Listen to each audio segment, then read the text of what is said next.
escuchan sin mayor problema, pues sería bueno pues que me lo anunciaran, porque me lo dijeran, ¿verdad? ¿Cómo la puse? Sí se le escucha. Sí se escucha. Sí, tapachitos. Muchísimas gracias. Entonces, vamos a, después de algún tiempecito de no poder comunicarnos por esta vía virtual, pues nuevamente vamos a retomar las clases, por lo menos en esta semana, para poder ponernos al día y avanzar. Y avanzar porque recuérdense que los tiempos van corriendo y muy pronto ya estamos en los segundos parciales. Máxime que ya pronto también estaremos en la segunda retrasada también. Y ya también están por programarse las segundas retrasadas. Entonces, vamos a tratar de avanzar lo más posible en aquello que nos corresponde. Entonces, ahorita, pues ya incluimos la primera parte del programa, ¿verdad? Donde ya concluimos de alguna manera en los temas que nos correspondían, ¿verdad? Ahorita vamos a ver, ¿verdad? Vamos a empezar a ver prácticamente cómo se desarrolla, cómo es la investigación dentro del proceso. Vamos a ver qué es la investigación preliminar y qué es lo que corresponde precisamente a esto. Entonces, en primer lugar, para que nosotros podamos entender bien qué es lo que está pasando y qué es lo que tiene que suceder. Por cierto, a veces con la fuerza de la lluvia también a veces también se va la señal. Entonces, les prevengo esto, no porque ahorita tenga ese problema, pero les advierto esto por si al caso de repente ven que me desaparezco y que ya no nos podemos comunicar. Veo ahí que también Diana Lucrecia, no sé si en dónde está, pero como que el viento también le está pegando fuerte. Buenas tardes a todos. Por favor, disculpe, licenciado, ¿pueden encender sus cámaras, por favor, para saber quiénes están conectados, si se ven que sí están en clase, por favor?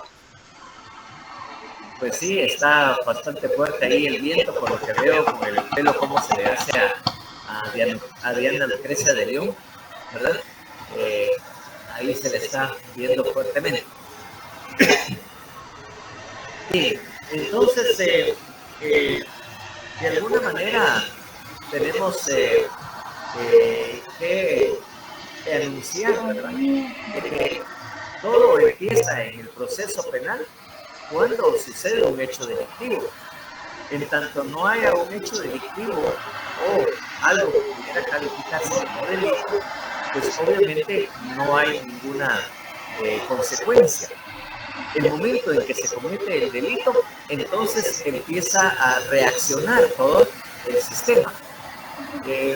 Esto me recuerda a una ley también, a la tercera ley de Newton, que toda acción tiene una reacción, ¿verdad? Entonces, inmediatamente que sucede un hecho delictivo, que se comete un delito, entonces hay una reacción por parte del Estado, una reacción necesaria para poder,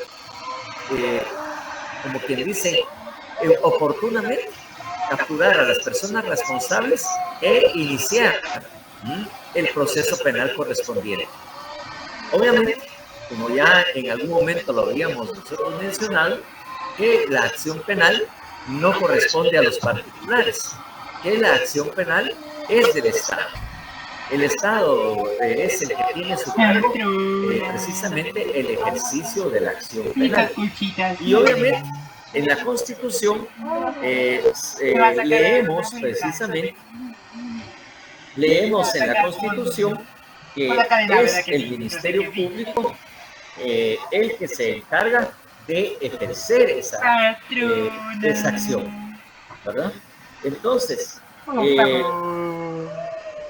eso lo pueden leer ustedes, ¿verdad? Y obviamente lo tienen claramente, tiene establecido, ¿verdad? En el artículo 251 del Código Procesal Penal, ¿verdad? Entonces, que es donde está precisamente el 251, ¿verdad? De la Constitución Política de la República de Guatemala, ¿verdad? Que es precisamente a su cargo, ¿verdad? Entonces, bajo esas circunstancias y de acuerdo a los artículos que menciono, es el Ministerio Público que la ejerce, ¿verdad? Y obviamente ustedes ya saben o deberían saber a qué corresponde precisamente, ¿verdad? ¿Qué corresponde precisamente esa acción y qué es la definición de acción?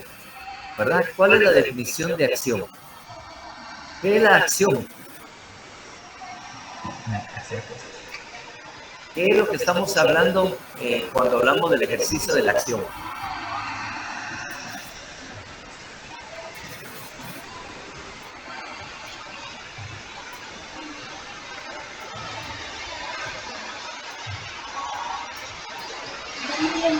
¿Alguien que tenga una idea?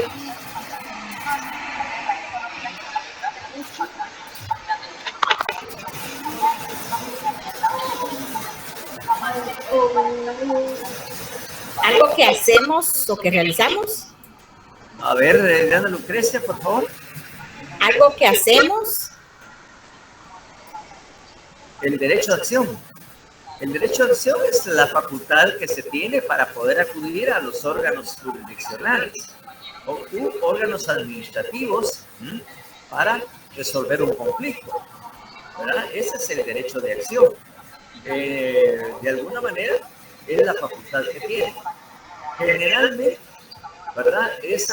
El derecho de acción lo tenemos todas las personas, pero resulta que en materia penal la acción no corresponde a todas las personas.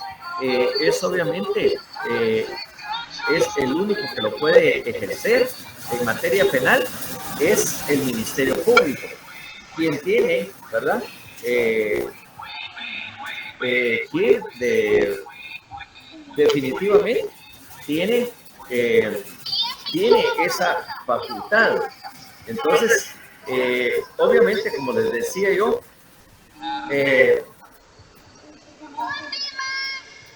obviamente la capacidad para acudir a los órganos jurisdiccionales en materia penal y promover una investigación y persecución es, como les decía ya, la Constitución, como lo dice también la Constitución, que es el Ministerio Público. Prácticamente el ejercicio de la acción está regulado en el 251 y sobre todo en el inicio del segundo párrafo de ese artículo, ¿verdad? Ahí es donde dice que tiene la acción. Por lo tanto, los ciudadanos no podemos ejercer esa acción, salvo cuando el delito, como ya lo había mencionado antes, sea de naturaleza privada, ¿verdad? Cuando es de naturaleza privada, pues obviamente ya el Ministerio Público en ese caso no tiene el ejercicio de la acción, sino es el particular el que lo puede ejercer, ¿verdad? Eso es en cuanto a la acción penal, ¿verdad? Y que lo tiene, como ya les dije ya, el Ministerio Público. Y salvo en determinados casos, que ese ejercicio de la acción le pertenece al ciudadano o regresa precisamente, ¿verdad? Regresa al particular, sobre todo cuando son delitos, como ya les había dicho, de naturaleza privada. Entonces, bajo esa circunstancia es que tenemos la acción penal regulada en el artículo 24 del Código Procesal Penal, ¿verdad? El 24, el artículo 24 establece la clasificación de la acción penal. Dice de acción pública dependiente de instancia particular o que requiera autorización estatal, y de acción privada. Esas son las clases de acción.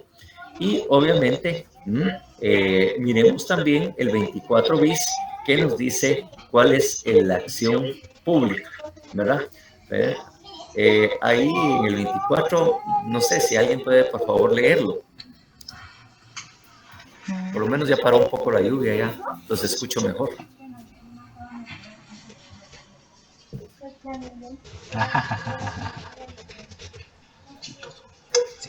Por favor, que lea el Código Procesal Penal, artículo 24 bis.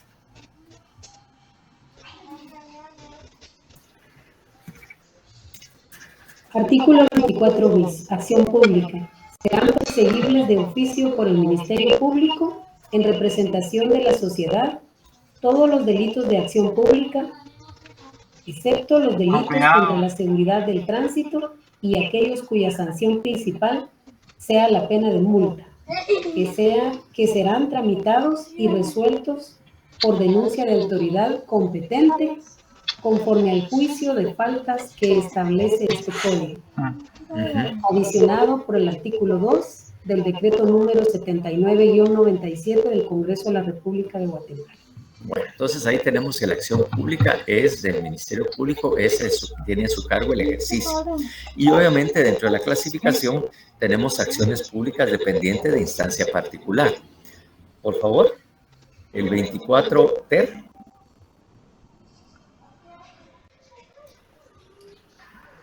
Acciones públicas dependientes de instancia particular.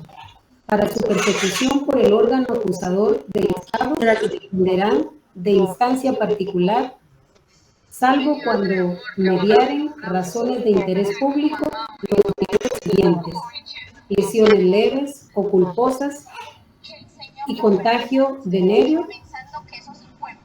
Aunque ese está derogado. Sí. Está derogado.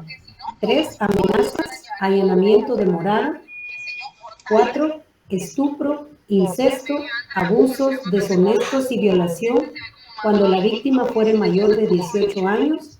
Si la víctima fuere menor de edad, la acción será pública. Hurto, alzamiento de bienes y defraudación en consumos cuando su valor no excediere 10 veces el salario mínimo más bajo para el campo al momento de la comisión del delito, excepto que el agraviado sea el Estado, caso en que la acción será pública. 6. Estafa que no sea mediante cheque, sin provisión de fondos, o cuando el ofendido sea el Estado, en cuyo caso la acción será pública. 7. Apropiación y retención indebida. 8. Los delitos contra la libertad de cultos y el sentimiento religioso. 9. Alteración de linderos. 10. Usura y negociaciones usurarias. La acción para perseguir los delitos a que se refiere este artículo será de acción pública cuando fueren cometidos por funcionarios o empleado público en ejercicio o con ocasión de su cargo. En caso de que la víctima fuere menor o incapaz, la instancia particular podrá efectuarla quien ejerza su representación legal o por su guardador. Sin embargo, se procederá de oficio cuando el delito fuere cometido contra un menor que no tenga padres, tutor ni guardador, o contra un incapaz que no tenga tutor ni guardador, o cuando el delito fuere cometido por uno de sus parientes dentro de los grados de ley, tutor o guardador. La instancia de parte obligará a la acción pública, excepto el caso de conciliación que amerite la aplicación de un criterio de oportunidad o la autorización de la conversión de la acción pública en privada. En casos de flagrancia, la policía deberá intervenir para evitar que continúe la lesión del bien jurídico tutelado o la comisión de otros delitos y para asegurar los medios de investigación. Para los casos en que se requiere de autorización estatal para el inicio de la acción penal, el Ministerio Público procederá como establece en este código para el trámite del antejuicio, adicionado por el artículo 3 del decreto número 79-97 del Congreso de la República de Guatemala, declarado inconstitucional el numeral 2 del expediente número 890-2001 de la Corte de Constitucionalidad. Bueno, entonces ahí tenemos, como le digo, la acción penal a quien corresponde, obviamente, ¿verdad? Entonces, obviamente, cuando hablamos de la acción pública y que sean los delitos que no están excluidos, como son en el caso de precisamente de acción a instancia particular o de acción privada, como está en el artículo 24 cuáter, que era el siguiente. Entonces, en esos casos, pues es el Ministerio Público el que ejerce la acción. Entonces, ahí tenemos precisamente el hecho, ¿verdad? El hecho de que debe reaccionar el Estado en estos casos. Entonces, cuando se comete un delito, debe haber una reacción por parte del Estado. Como le digo, que es igual que esa ley de Newton, a toda acción hay una reacción. Y en la reacción es que el Estado tiene que ejercer la acción pública, siempre y cuando no sea en los delitos que ahí se excluyen y que obviamente leímos en el 24, o leyó precisamente Diana, Sandra, ¿verdad? Sandra, que fue la que leyó ahí el 24.3 y obviamente el 24.4. Obviamente, ¿verdad? En ese último párrafo, pues ténganlo bien claro, del 24 ter, en el que expresa para los casos en que se requiere de autorización estatal para el inicio de la acción penal, el Ministerio Público procederá.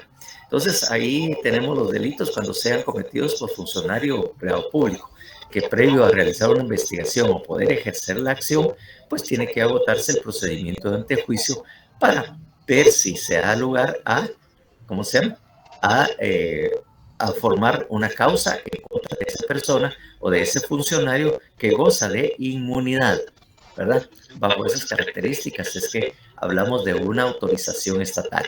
Es el Estado que autoriza si se inicia o no, ¿verdad?, un proceso en contra de un funcionario público que goza de inmunidad, de conformidad con lo que tiene establecida la Constitución Política de la República de Guatemala, ¿verdad? Ese es el caso. Entonces, le digo, para que empiece todo este trama, toda esta trama y todo el tema, tiene que haber la comisión de un delito. Entonces, si hay la comisión de un delito, si hay la comisión de un delito, entonces hay una reacción del Estado, empieza a operar la Policía Nacional, empieza a reaccionar el Ministerio Público y eventualmente todos los tribunales, ¿verdad? Entonces, claro, hay diferentes circunstancias, pues, en las que eso se pueda dar o que pueda generarse, pues, en el momento de la comisión de un delito. En la comisión de un delito puede ser que la persona haya sido, como quien dice, capturada o detenida en el momento mismo de su ejecución, o sea, haya cometido un delito flagrante. Que ahí el inicio del proceso penal tiene alguna diferencia, ¿verdad? Alguna diferencia. Por ejemplo, si nosotros vemos, ¿verdad?, la Constitución Política de la República de Guatemala y miramos lo que regula la detención legal, que es el artículo 6 de la Constitución. Entonces, el artículo 6 de la detención legal, que es de alguna manera la que interviene en el tema precisamente acerca de la flagrancia. Por favor, alguien que lea el artículo 6 constitucional. Si a Sandra, pues ya le hicimos trabajar mucho porque ese artículo estaba bastante grande. Si hubiese alguien que lo pudiera hacer, por ejemplo, aquí anda, veo por aquí a Fátima Campos.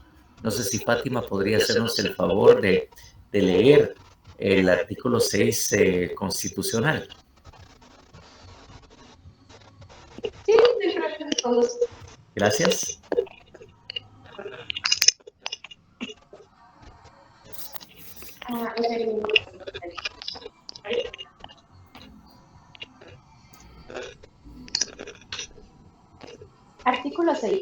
comprensión legal. Ninguna persona puede ser detenida o presa sino por causa de delito o falta y en virtud de orden librada con apego a la ley, por autoridad judicial competente.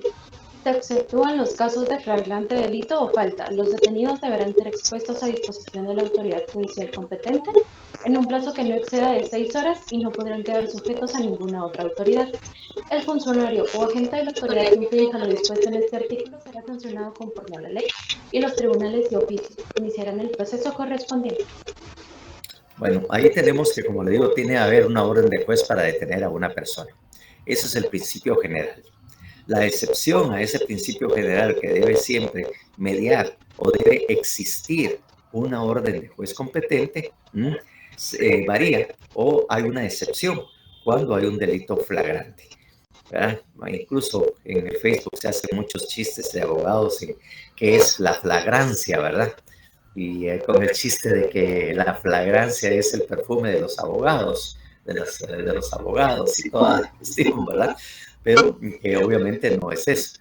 ¿Qué es la flagrancia? ¿Qué es la flagrancia? ¿Qué es lo que tienen ustedes entendido si en algún momento ya llegaron a esa situación? Ya saben ustedes qué es. ¿Qué es la flagrancia? Es cuando se está cometiendo un delito y se le detiene a la persona realizando dicha acción. Sí, incluso momentos después de haber cometido el delito. Inflagrante es la persona que se le comete en el momento mismo de la ejecución del delito, la ejecución del mismo, o momentos después de ejecutado. Eso, como les digo, lo desarrolla también de alguna manera el artículo 257 del Código Procesal Penal en cuanto al tema de la aprehensión. Como ven, este tema de la aprehensión está ahí en el 257 y trata lo relativo precisamente lo relativo al delito flagrante. Por favor, miremos el 257 del Código Procesal Penal y alguien que lo lea, por favor.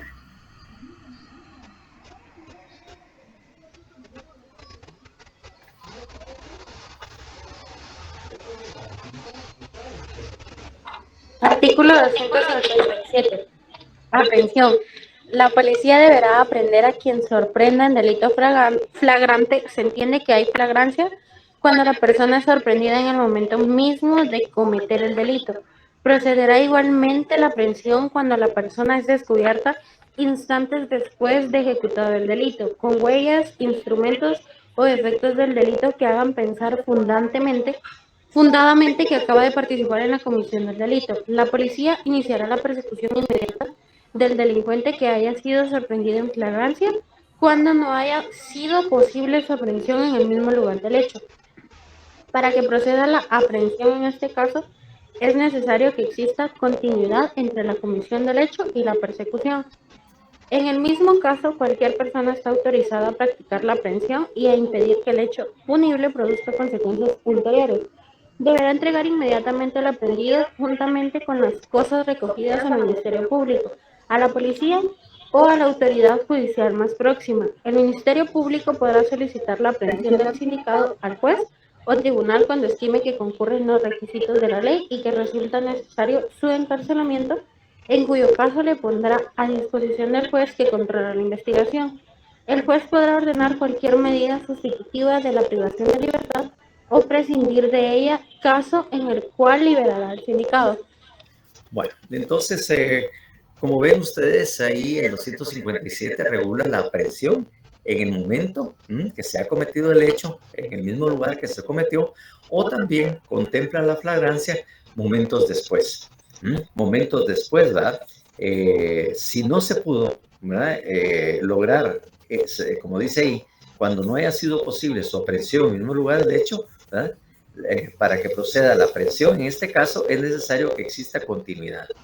Es decir, la persona es detenida en el momento de ejecución del hecho, flagrancia. Pero si es una persona que lo comete el delito y sale huyendo y la policía lo empieza a perseguir, entonces obviamente, aunque no sea en el momento mismo, siempre se calificará como delito flagrante, siempre y cuando la persecución se inicie en ese momento o momentos después, por la identificación que tienen de la persona que haya cometido el delito.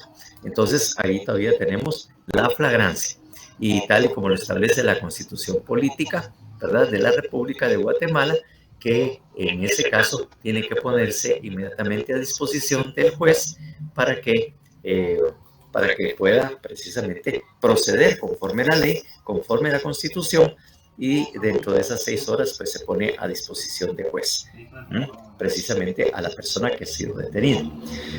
Cabe señalar, y es algo que resulta importante también comprender, sobre todo lo que, no sé si alguno de ustedes entendió, bueno, estábamos leyendo rápido, ¿no?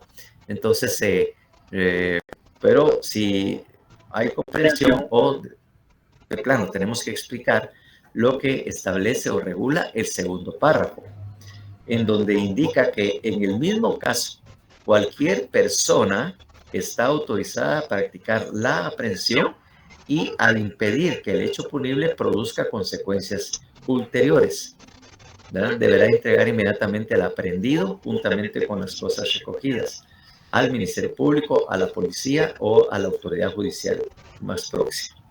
En este caso, si lo leemos detenidamente, está facultando a cualquier ciudadano para que practique o realice una detención ciudadana. Porque cualquier persona que mire que alguien está cometiendo el delito puede, mediante la autorización que tenemos por la ley, de detenerlo en el mismo momento en que está, llamar a la policía y todo, y entregar a la persona, entregar los objetos que se haya tenido o se hayan recuperado. ¿Cómo se le dice? Cualquier persona. Entonces, ahí precisamente tenemos que también establecer que no solo la Policía Nacional Civil está autorizado a detener a una persona, sino lo puede hacer cualquier ciudadano cuando se den las circunstancias de una flagrancia. Y obviamente eso también en su momento se extiende al personal de la seguridad privada. La seguridad privada, o sea, aquellas policías que son de empresas privadas, entonces ellos también pueden realizar esta detención. Obviamente, pueden hacerlo. Pero fuera de esas circunstancias, obviamente no hay autorización para los ciudadanos, no hay autorización para una seguridad privada de que practique una detención.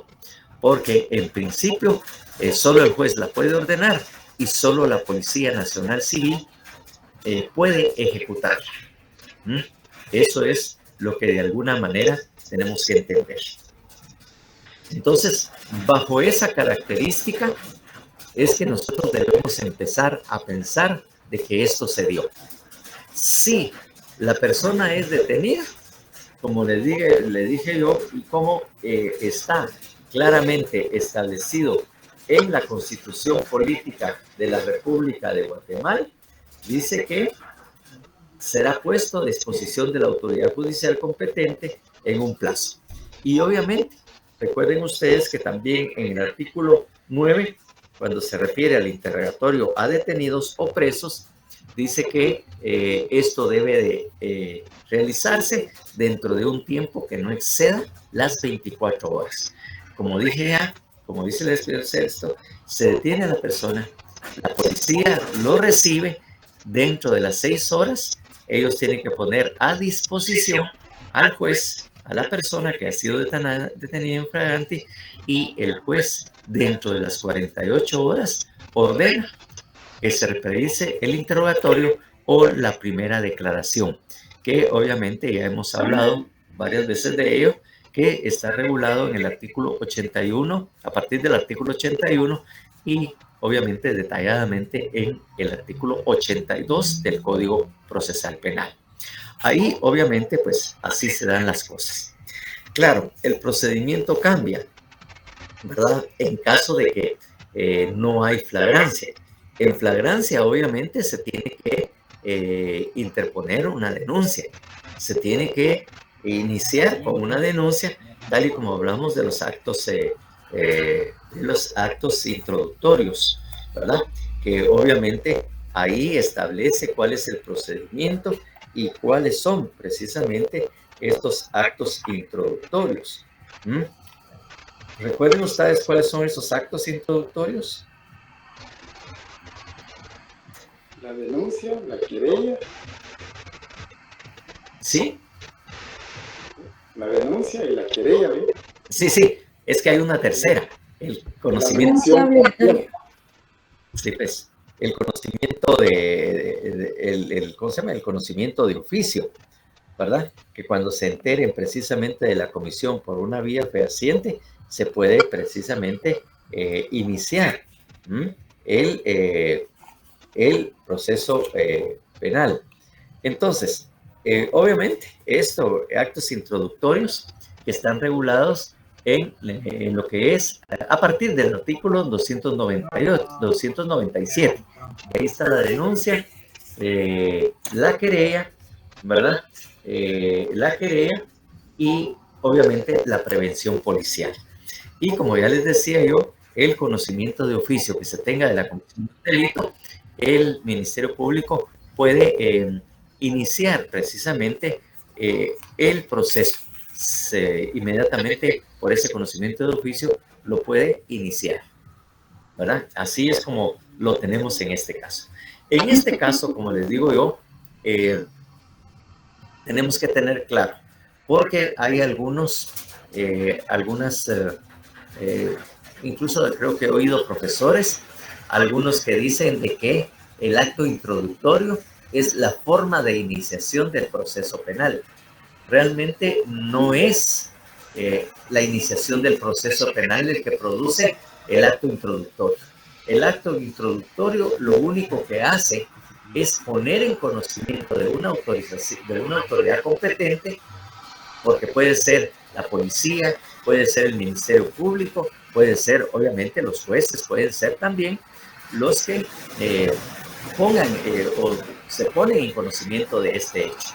Entonces, los actos introductorios no son formas de iniciación del proceso, porque ya vamos a ver qué es y qué momento es en donde se inicia efectivamente el proceso penal.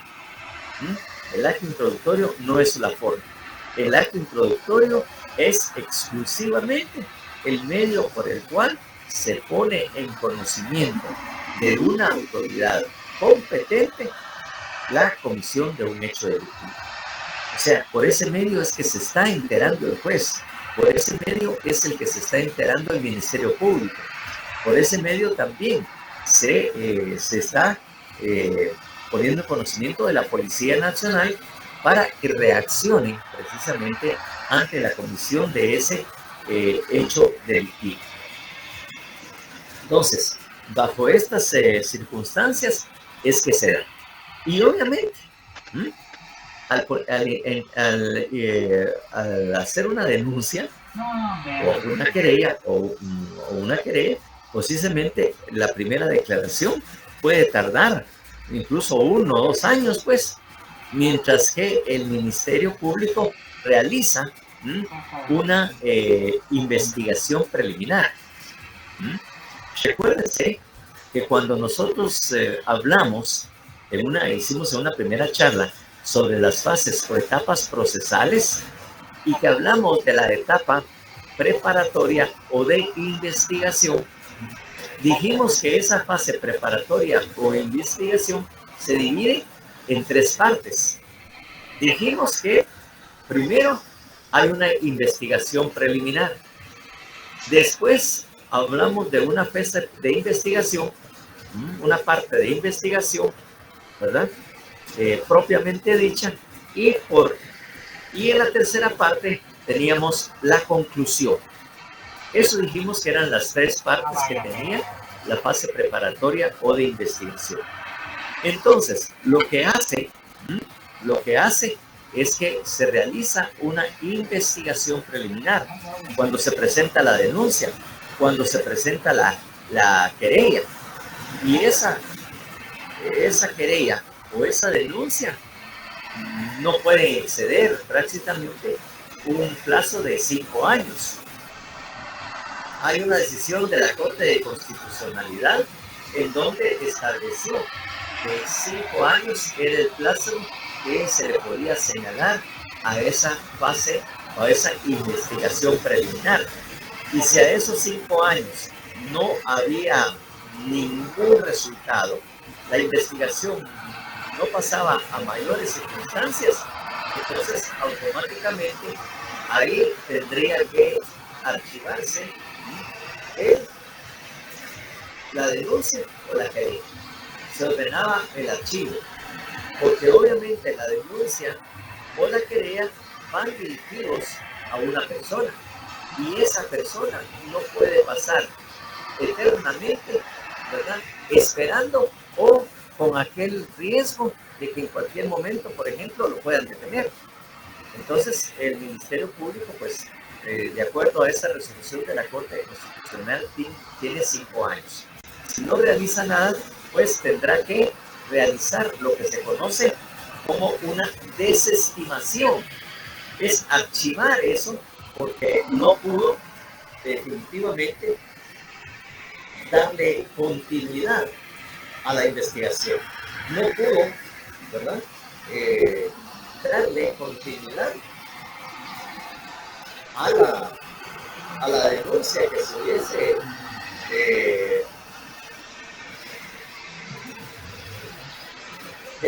dado. Porque obviamente la desestimación prácticamente se convierte en la acción de rechazar o negar o desestimar algo, ya sea una petición, una demanda o en el ámbito jurídico, un caso penal. Entonces, el Ministerio Público tiene esa facultad de, obviamente, archivar, cerrar la investigación. Ahora bien, la desestimación de una denuncia no provoca precisamente el cierre total, porque puede reabrirse si se encuentran nuevas pruebas.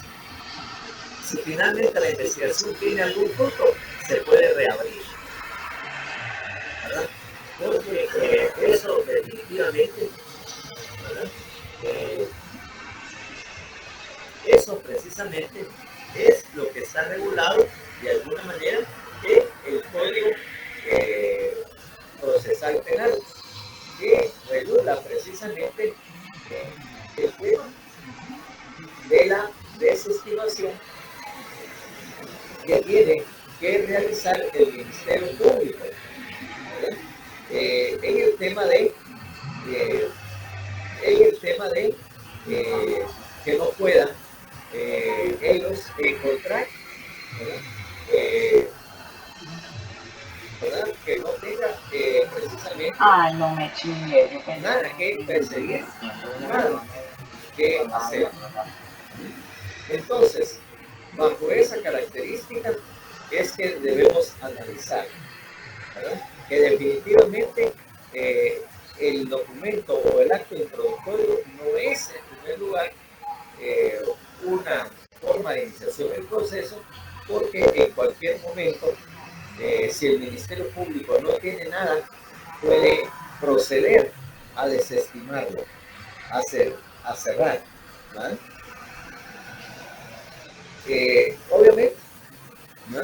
Obviamente, esto está regulado precisamente en el artículo 310 del Código Procesal Penal.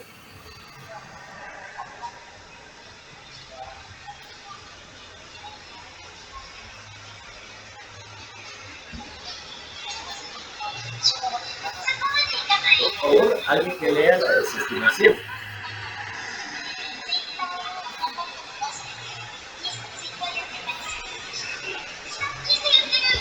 Artículo 310. Reformado por el artículo 8 del decreto número 7/2011 del Congreso de la República. Desestimación. Cuando el hecho de la denuncia querella o prevención policial no sea constitutivo de delito o no se pueda proceder, el fiscal desestimará dentro de los 20 días siguientes de presentada la misma, comunicando la decisión a la persona denunciante y a la víctima o agraviados, quien tendrá la oportunidad dentro de los 10 días siguientes a objetarla ante el juez competente, lo cual hará en audiencia oral con presencia del fiscal. Si el juez considera que la persecución penal debe continuar, ordenará al Ministerio Público realizar la misma, ordenando la asignación de otro fiscal distinto al que haya negociado la persecución penal. Haya negado. Haya negado. En los casos en que no se encuentre individualizada la víctima o cuando se trate de delitos graves, el fiscal deberá requerir autorización judicial para desestimar. La desestimación no impedirá reabrir el procedimiento cuando nuevas circunstancias así lo exijan, ni eximirá al Ministerio Público del deber de practicar los actos de investigación que mandan de demora. Bueno, entonces, vieron que el Ministerio Público puede desestimar. Por lo tanto, no hay un inicio realmente del proceso. ¿Verdad? Lo que se está desestimando o se está archivando o se está cerrando es esa investigación preliminar que hasta el momento no ha dado ningún resultado, porque no lo van a encontrar precisamente en qué basarse. Pero el hecho de que se desestime, como dice ahí, no impide que se pueda reabrir el caso, porque hay una garantía también una garantía procesal que están dentro de las garantías procesales que nosotros de alguna manera ya habíamos tenido un inicio y sobre esa basamos algunas garantías. Miramos, por ejemplo, el famoso, ¿verdad? La famosa frase latina, non bis in idem o ne bis in idem, que está regulado en el artículo 17, que no se puede perseguir 2 veces a una persona o condenar a una persona 2 veces por el mismo hecho. Entonces, esto está regulado dentro de las garantías procesales en el artículo 17 del Código Procesal Penal. Por favor, vamos al artículo 17 del Código Procesal Penal.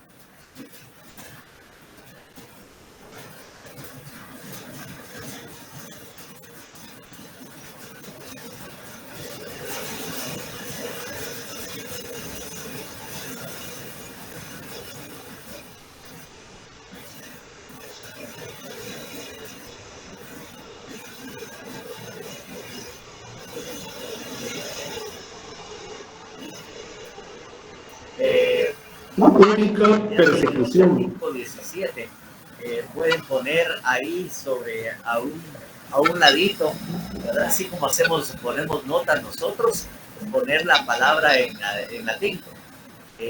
Ne bis in idem, ne bis in idem, o non bis in idem. Cualquiera de las 2 formas es correcto.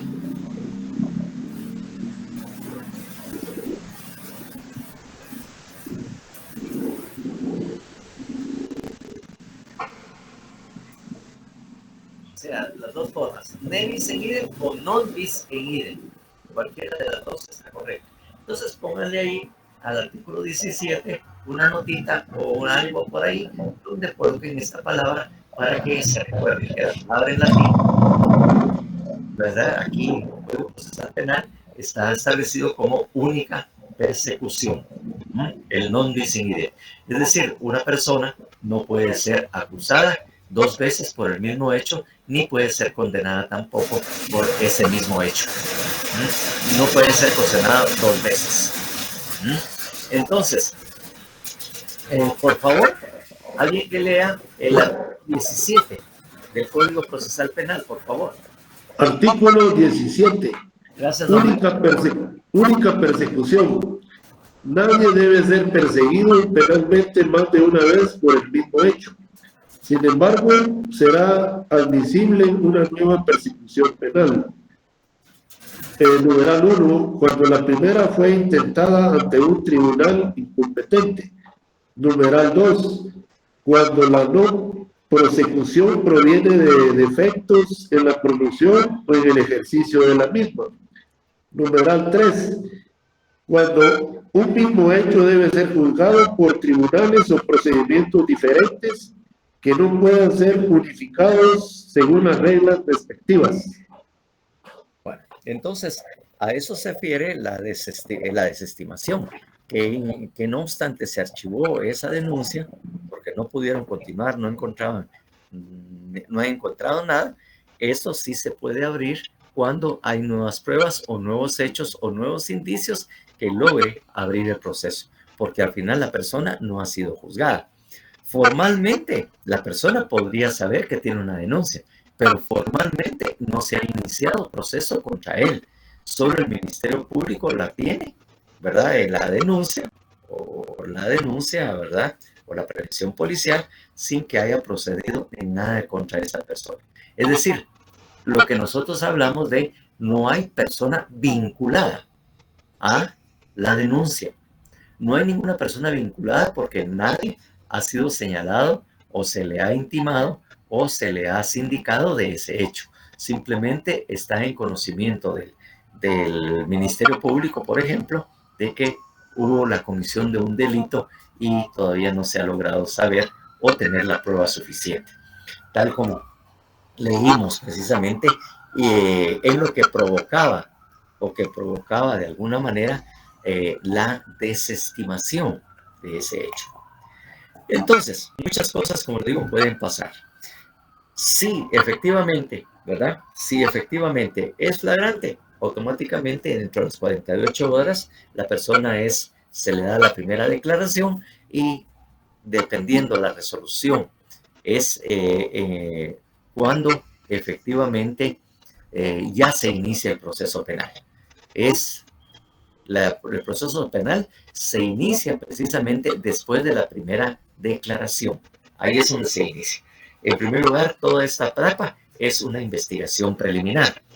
El único problema es que esa investigación preliminar, cuando hay delito flagrante, solo dura prácticamente, pensemos, 24 horas, porque dentro de las 24 horas tiene que ser presentado ante juez para declarar o para interrogarlo, ¿verdad? Entonces ahí solo tiene 24 horas y 24 horas es un tiempo demasiado corto como para que el Ministerio Público pueda muchas veces tener todas las pruebas necesarias. No quiere decir que no se haga por algún testigo o alguna persona que participó o la misma víctima que lo señala o el agraviado que señale a esa persona de haberle cometido un hecho o de haberle realizado algo, haberle provocado algo. Entonces, efectivamente ahí. Ahora bien, cuando se inicia por querella o cuando se presenta la querella o una denuncia, esto puede pasar, como le digo, hasta un plazo de 5 años, hasta antes de una primera declaración, ¿verdad? Antes de esa primera declaración, pues ahí está todavía pendiente, ¿verdad? Hay una persona que ha sido señalada o denunciada, pero que no ha sido precisamente, no es sujeto en el proceso penal. Aún no han iniciado ninguna acción directa en contra de él. Bien, bajo esa circunstancia, entonces, hasta el momento antes de esa primera declaración, toda la investigación que se realice es la investigación preliminar. Entonces, si hablamos de un plazo para la investigación preliminar, podríamos decir que tiene un plazo indefinido. Porque si pasan 5 años, tiene que pedir la desestimación. Pero puede reabrirse nuevamente. Por lo tanto, sigue todavía la investigación preliminar. Entonces, esa investigación preliminar continúa ahí, aunque el caso se desestime. Y si hay nuevas pruebas, pues hombre, ya se reabre nuevamente el proceso. Entonces, ahí es donde está la investigación preliminar. Desde el momento que se realizó el delito hasta el momento de la primera declaración. Esos son precisamente el plazo o el tiempo en que tarda esa investigación preliminar. Ahora bien, ¿qué es lo que efectivamente va a suceder en esa primera declaración? Ahí también les mandaré en su momento, ¿verdad? En su momento también otro de los TikTok que he estado enviando y que de alguna manera nos ayudan. No sé cómo han visto ustedes esos TikTok que les envío a la página de Facebook o al grupo que tenemos ahí en Facebook, y si sí les ha servido algo, si sí lo han sentido útil, si lo han visto o no lo miran. ¿Cuál es su opinión? ¿Sí les parece bien? Porque vamos a continuar utilizándolo en este procesal penal, vamos a continuar utilizándolo porque hay algunas exposiciones de profesores guatemaltecos también. Ahí ven ustedes que algunos son extranjeros, pero como tenemos el mismo modelo de código procesal penal, prácticamente también es aplicable lo que dicen estos profesores de otro país. Pero en este caso tenemos un doctor Carlos Martínez, que es originario de Quetzaltenango, que efectivamente tiene varios TikToks referentes al tema procesal penal y que vamos a estar subiendo para contribuir. Pero como le digo yo, espero que sí los miren y espero que sí les sea útil. No sé cuál es su opinión al respecto, pues. ¿Sí está bien? ¿Qué opina ahí Daniela? ¿Los ha visto o no los ha visto? Aún y cuando no sea alguien que esté bailando, precisamente ahí. Sí, licenciado, son muy útiles. Sí, Por lo menos a mí me son útiles. Sí, sí. Al menos yo creo que les pudo haber sido bastante útil precisamente en este primer examen parcial, ¿verdad?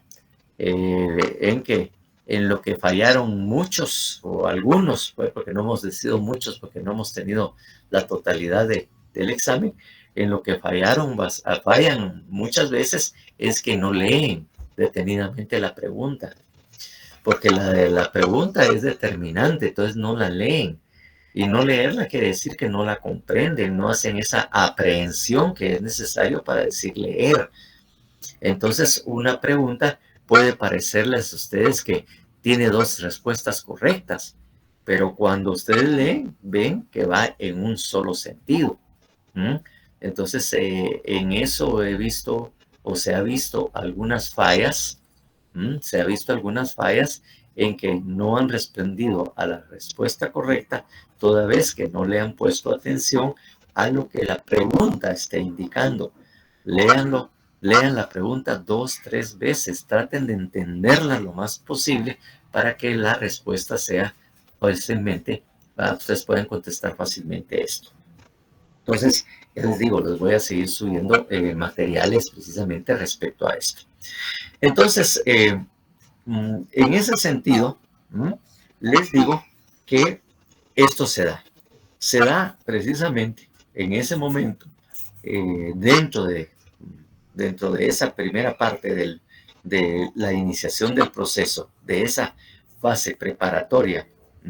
Esa fase preparatoria, en la fase preliminar, se da precisamente la primera declaración. Entonces, miremos el artículo 81 para ver algunas cuestiones de carácter preliminar que tienen que abordarse precisamente de acuerdo al Código Procesal Penal respecto a lo que es la primera declaración. Vamos a ver. Licenciada Londi, por favor, señale usted a una persona que pueda leer el artículo 81. Blanca Elizabeth, por favor. ¿Me podría apoyar ahí con el artículo? Sí, licenciada. Sí, Blanca Elizabeth sí ya ha colaborado. A ver. Artículo 81, reformado por el artículo 2 del decreto número 18/2010 del Congreso de la República. Advertencias preliminares. Al iniciar la audiencia oral, el juez explicará al sindicado con palabras sencillas y claras el objeto y forma en que se desarrollará el acto procesal.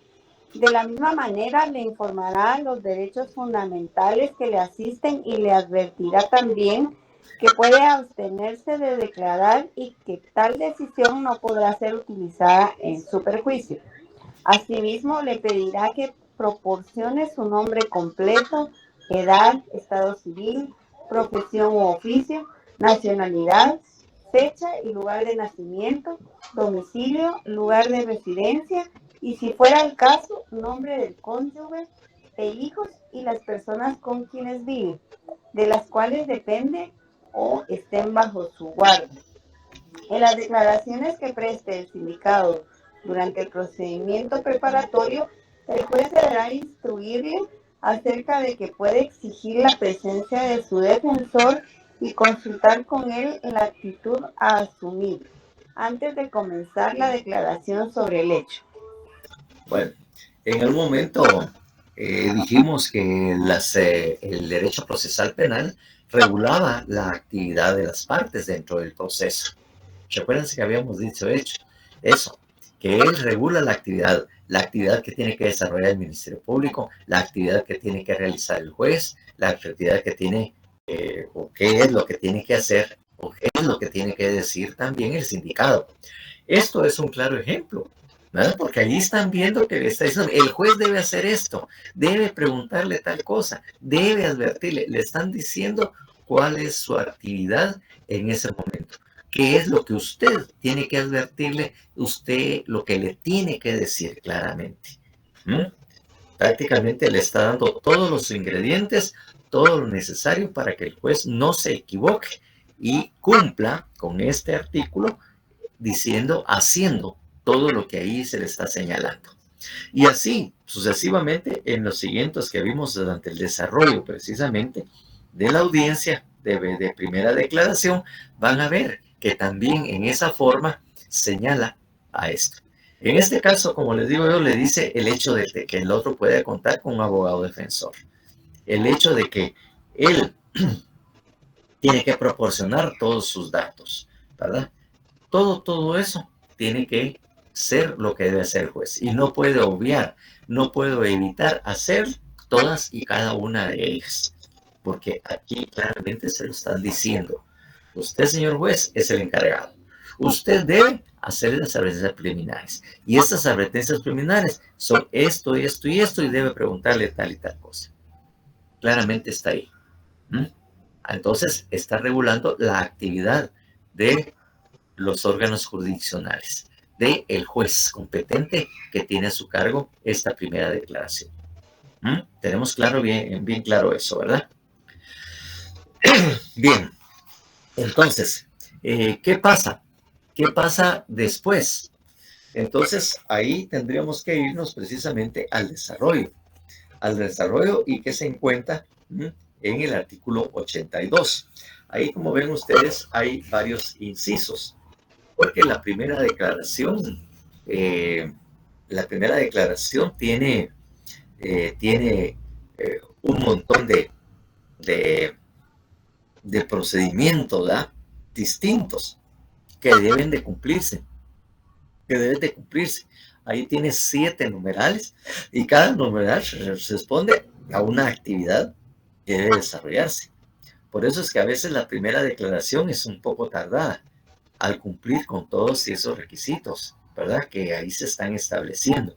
Fácilmente una primera declaración puede llevar, depende de la cuestión, de 2 a 3 horas. Que eso puede llevar, o a veces un poco menos, pues, pero básicamente puede llegar a ese extremo de llegar a 2 horas una primera declaración, precisamente por todos los pequeños detalles que deben de cumplirse precisamente durante esto.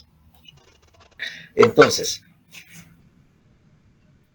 prácticamente aquí nos está diciendo, ¿verdad?, que ya después de hechas las advertencias preliminares, que se lo hace precisamente en la audiencia, después de que nos presentamos todos, que le damos nuestras identificaciones, que él tiene la identificación del sindicado y la identificación de todos los que van a participar, ¿verdad? Y que obviamente no puede faltar el Ministerio Público, quien es el que tiene la voz cantante ahí, en ese caso, y empieza, después de que advirtió claramente hizo esas advertencias preliminares al momento de iniciar esto.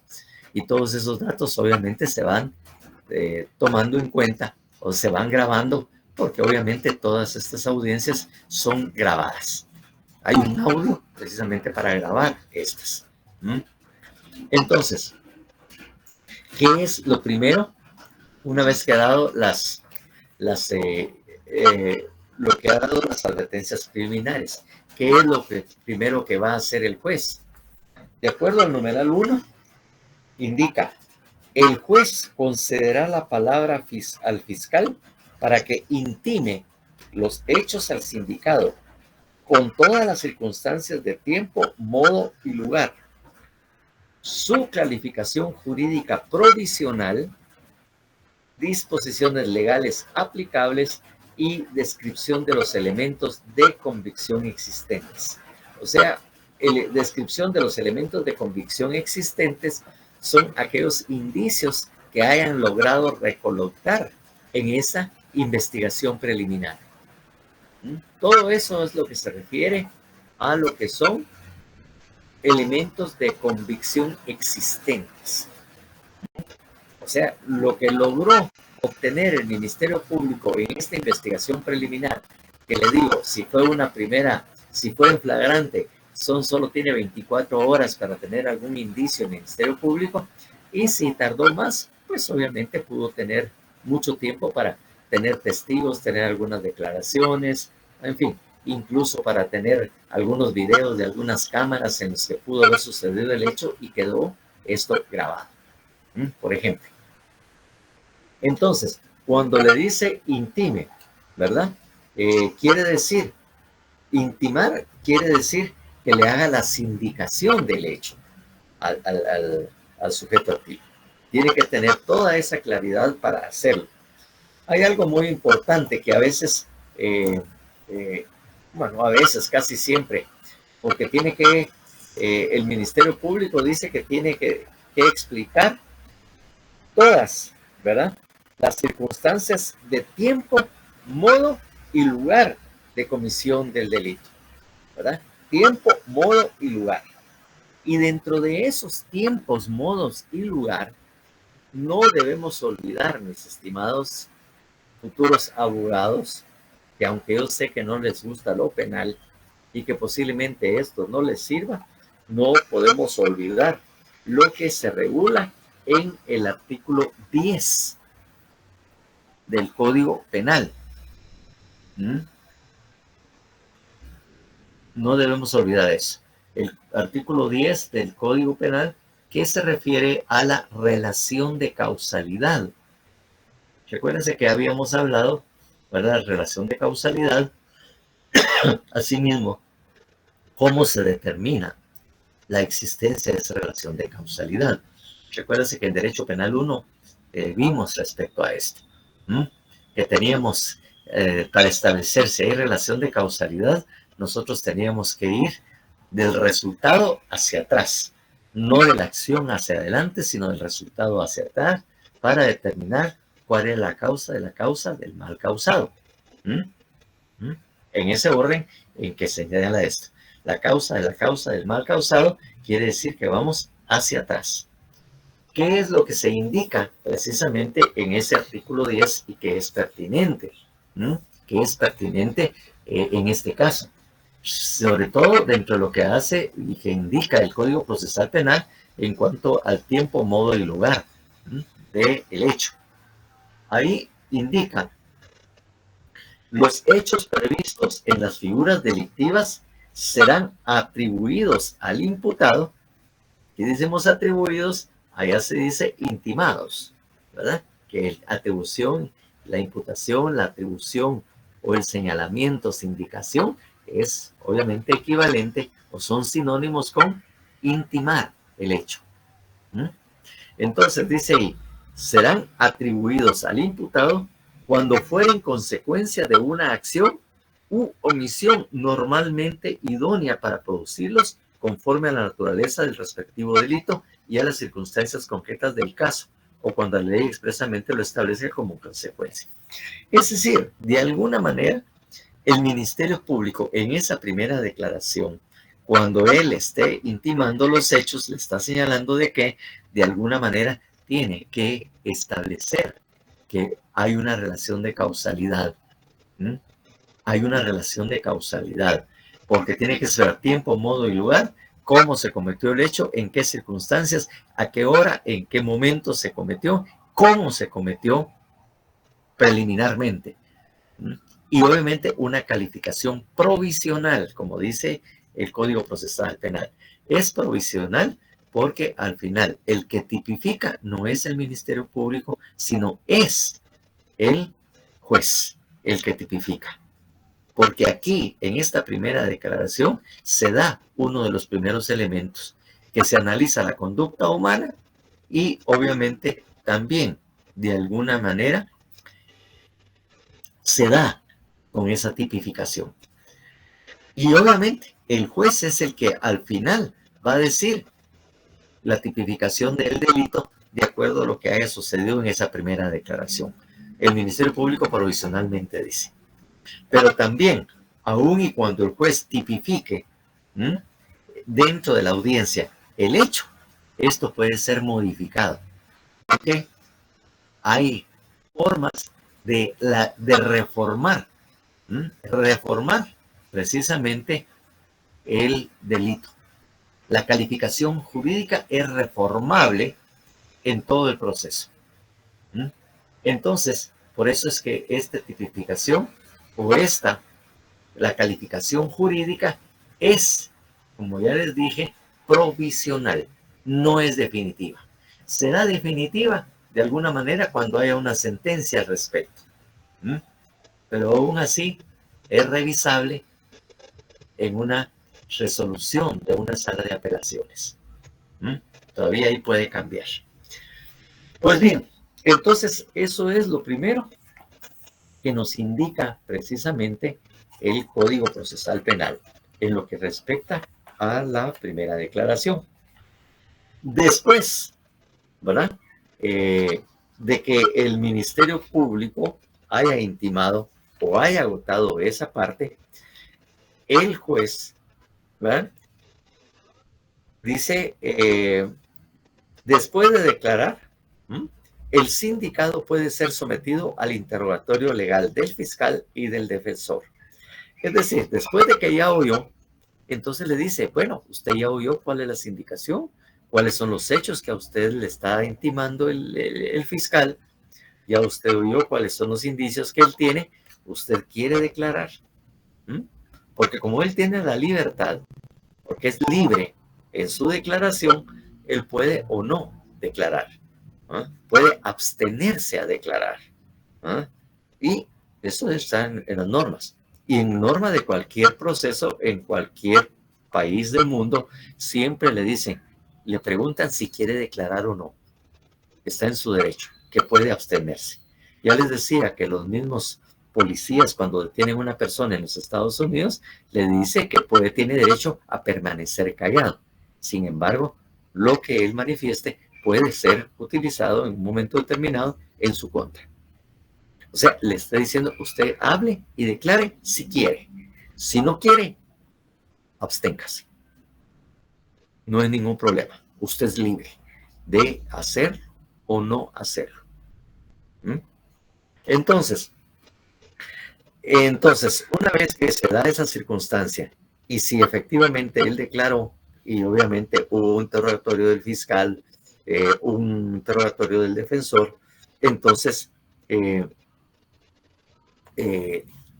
termina esa primera parte y se inicia la cuarta, que es el juez concederá la palabra al fiscal y al defensor para que demuestren y argumenten sobre la posibilidad de ligarlo a proceso, debiendo resolver en forma inmediata. Entonces, ya el Ministerio Público habló, dijo cuáles eran los hechos que se le estaban sindicando o se le estaban atribuyendo a la persona sindicada, ya él le atribuyó, ya el otro juez declaró, entonces se inicia una discusión para que argumenten el fiscal y también en su oportunidad el abogado defensor si se va a ligar o no a proceso. Esa es una palabra que nos trajo nueva el Código Procesal Penal que tenemos nosotros, que es obviamente el Código Procesal vigente, si se liga o no a proceso. Ligarlo es que si efectivamente se inicia o no proceso penal con esta persona. Si esta persona va a quedar vinculada al proceso. Si va a ser ya parte del proceso como sindicado precisamente dentro del proceso. Eso es lo que se va a determinar en esa primera discusión. Y depende de lo que el Ministerio Público dijo, de acuerdo a lo que también pudo haber declarado, si es que él quiso, pues obviamente se llegará a una conclusión. Y eso es la resolución que tiene que dictar precisamente el juez. Porque dentro de esta primera declaración se dictan como precisamente dos resoluciones. No solo es una. Una primera declaración es precisamente sí un auto de procesamiento. El auto de procesamiento es precisamente lo que indica que va a resolver si queda ligado o no a proceso. Si hay un auto de procesamiento. Si hay un auto de procesamiento, entonces obviamente nos vamos también a la segunda parte. Es decir, en el auto de procesamiento. También dentro del auto de procesamiento se tiene que señalar en dónde y en qué forma la persona se va a quedar. Si se le va a otorgar por lo menos, si se le va a otorgar una medida sustitutiva o va a darle una prisión preventiva, que es también lo que ahí también tiene que darse también dentro de esa parte. Primero, si se liga a proceso. Y segundo, en la calidad en que él va a quedar como detenido bajo una prisión preventiva o va a quedar con una detención domiciliar, ¿verdad? Eso es lo primero que se va a discutir dentro de estas circunstancias. Si no hay autoprocesamiento, inmediatamente se discute, ¿verdad? En qué forma va a quedar la persona. ¿Cuál es la medida de coerción que se le va a aplicar? ¿Cuál es la medida precisamente en que va a quedar o qué circunstancias? Esto es lo que se discute. Nuevamente, como ahí mismo señala, ¿verdad? Se concederá nuevamente, dice, de acuerdo recuérdense que ahí dice en el 4 que demuestren y argumenten sobre la posibilidad de ligar. Una vez que ha terminado eso, nos vamos a la parte quinta, que es lo que indica precisamente, ¿qué es lo que indica precisamente el artículo o el numeral 5? Por favor, alguien que lo haga. El juez. El 82, numeral 5. El juez. ¿Lo puedo leer, Lick? Sí. El juez concederá nuevamente la palabra al fiscal y al defensor para que demuestren y argumenten sobre la necesidad de medidas de coerción, debiendo al juez resolver en forma inmediata. ¿Lo vieron? Se le intimó a esto, se liga a proceso y también dentro de eso queda lo relativo a la medida de coerción que se le va a aplicar. O sea que se realiza y de una vez en el 4 y el 5, en ese primer acto, se determina si se liga a proceso y en qué calidad, ¿verdad? Va a quedar.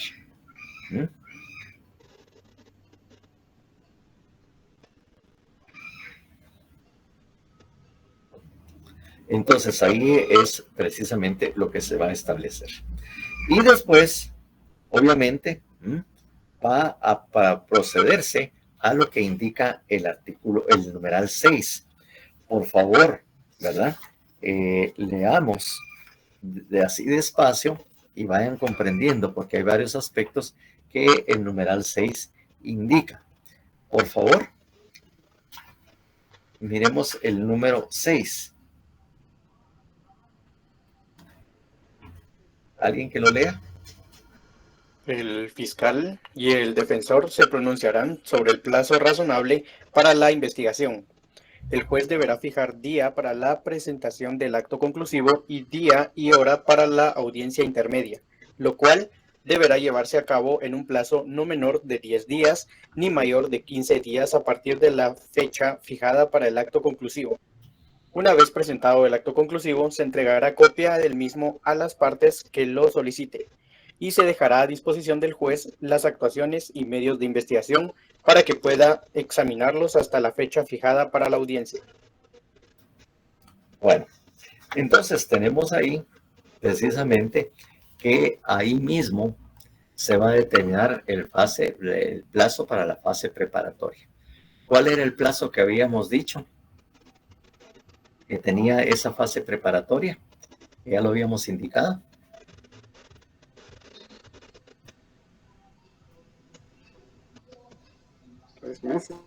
¿Ah? 6 semanas. ¿Sí? 6 Era semanas. 3 meses si el indicado estaba preso y 6 si se encontraba libre. Sí, pues una medida sustitutiva. Exacto, Eddie. Entonces, definitivamente, bajo esa circunstancia, es que se va a discutir, que puede señalar, ¿verdad? Porque no es un plazo así total, definitivo, pues, o 3 meses, ¿verdad? No. El juez determina. El juez es el que decide si va a ser de 3 meses. Puede también señalar un plazo de 2 meses, si considera que eso es suficiente, pues. Y esa es la discusión que se genera entre el abogado defensor y el fiscal, de 3 meses. Ahora sí, cuando se habla, ¿verdad? ¿Qué medida de coerción? Ellos hablaron de una detención domiciliar, entonces el juez tiene hasta 6 meses de plazo. Entonces 3 meses si hay una prisión preventiva y hasta 6 meses si hay una detención domiciliar.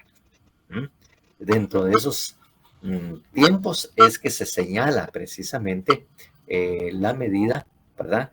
O lo que se pueda aplicar precisamente en ese caso. Entonces, obviamente eso es lo que va a determinar. En cuanto a los plazos precisamente, ¿verdad? Al plazo de la fase preparatoria o de investigación. Entonces, fíjense que de una vez ahí se está señalando el día y hora para la audiencia intermedia. Es decir, de una vez el juez le dice 3 meses y en tal fecha, ante tal juez, deberán presentar ustedes su acto conclusivo. O sea, la conclusión de esa fase preparatoria. Porque dijimos que esa era la fase preparatoria que tenía 3 partes, que dijimos una investigación preliminar y la segunda era la fase preparatoria propiamente dicha. En ese momento pues es la fase preparatoria propiamente dicha y que obviamente termina cuando se da el acto conclusivo. El acto conclusivo es donde se le señala ahí mismo cuándo es que lo debe presentar. Y obviamente, ante qué juez también tiene que presentarse todos estos. Ahí mismo le va a señalar, ¿verdad?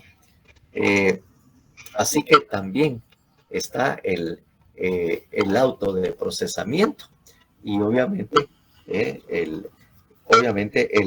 también de la medida o la medida de coerción, el auto de medida de coerción que se le va a imponer. Obviamente, ¿verdad?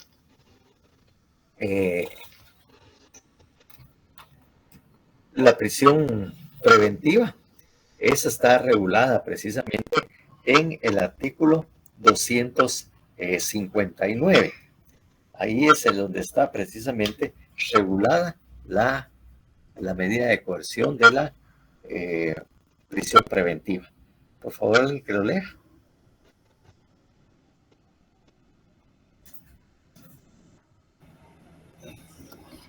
Ángela Pérez, por favor, ¿lo puede leer el artículo que está refiriendo el doctor?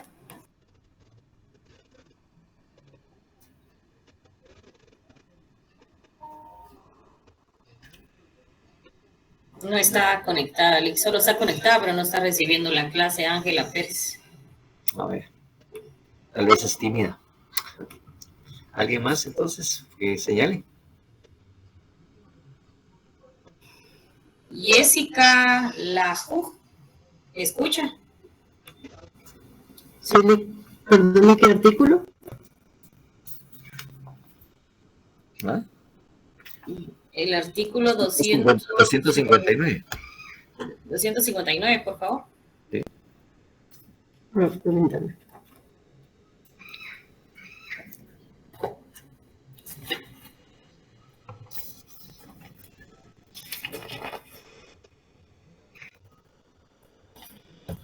Prisión preventiva, artículo 259. Se podrá ordenar la prisión preventiva después de oír al sindicado cuando medie información sobre la existencia de un hecho punible y motivos razonables suficientes para creer que el sindicado lo ha cometido o participado en él. La libertad no debe restringirse, sino que en los límites absolutamente indispensables para asegurar la presencia del imputado en el proceso. Bueno, entonces, como le digo, la medida de coerción solo es para asegurar la presencia del sindicado dentro del proceso, que la persona va a cumplir a cualquier citación que se le haga precisamente a esto. O sea, que tiene que de alguna manera garantizarse que esta persona siempre va a estar presente. O sea, si es posible evitar prisión preventiva, pues se evita, de manera que él esté libre. La persona puede garantizársele su derecho a la libertad, ¿verdad? Entonces, ahí precisamente si se ordena la prisión preventiva, entonces se dicta precisamente el auto de prisión, ¿verdad? Entonces, tenemos un auto de procesamiento y tenemos también un auto de prisión que debe elaborarse el juez durante esa audiencia. Entonces, bien, ahí hay casos de excepción, ¿verdad? Casos de excepción en los que puede no aplicarse una prisión preventiva, ¿verdad? Los casos de excepción. Dice el 261. En delitos menos graves no será necesaria la prisión preventiva, salvo que exista la presunción razonable de fuga o de obstaculización de la averiguación de la verdad. No se podrá ordenar la prisión preventiva en los delitos que no tengan prevista pena privativa de libertad o cuando en caso concreto no se espera dicha sanción, ¿verdad? Eso es precisamente lo que tiene que tener como requisito precisamente la prisión preventiva, que se utilice lo menos posible, siempre y cuando efectivamente pueda él garantizar esto. Ahora, los casos de excepción es lo que establece el 262, el 263 y que están enunciados precisamente en el 261, el peligro de fuga o el peligro de obstaculización. ¿Qué significa el peligro de fuga? Por favor. Ay, perdón, son las 15:46. Creo que debo terminar la clase. Ustedes a esta hora ya tienen que estar en la otra clase. Entonces vamos a dejarlo ahí. A dejarlo ahí, no se les olvide porque me lo van a tener que recordar el próximo día de clases, que es el jueves, ¿verdad? Entonces vamos a terminar ahí la clase. Entonces, gusto de saludarles y nos estamos viendo por esta vía, por este medio, el día jueves. Pasen buena tarde. Licenciado.